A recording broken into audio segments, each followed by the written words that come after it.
B'investiment ta' €90,000 minn Komunità Malta r-raħal ta' Ħaltarxin ser jara spazju miftuħ ġdid u aktar modern għal familji u tfal Maltin. Dan tħabbar propju f'konferenza tal-aħbarijiet mill-Ministru għall-Intern Byron Camilleri u s-Segretarju Parlamentari Alex Muscat.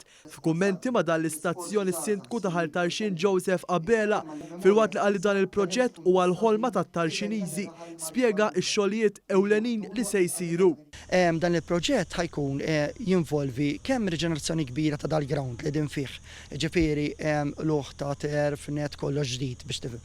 U kif ukoll id-dawra kollha tal-madwar għall-erja tal-ġnien Veliko Tornovo.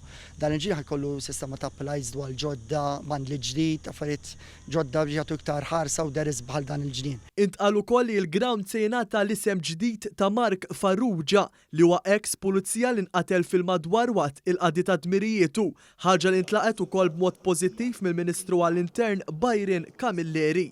L-impenn tagħna bħala gvern huwa li jkun hemm aktar spazji miftuħa sabiex it-tfal iż-żgħażagħ il-familji ikunu jistgħu jitgawdu minnhom. Huwa importanti wkoll li ma stajniex bħala Ministeru tal-Intern ma nkunux parti minn dan il-proġett meta l-Kunsill informana li dan il-post ħajkun qed jiġi msemmi għal ex kontistabli tal-Pulizija illi kien ġie maqtul minħabba dmirijietu li huwa l-kontistabli Mark Farrugia. Min-naħa tiegħu is-Segretarju Parlamentari Alex Muscat għal kif mill-investiment dirett barrani qed igawdu il-Maltin u l-Awċin fi proġetti simili u saħaq ukoll li investimenti fin-nies bħalissa ifisser investiment f'kull ġenerazzjoni.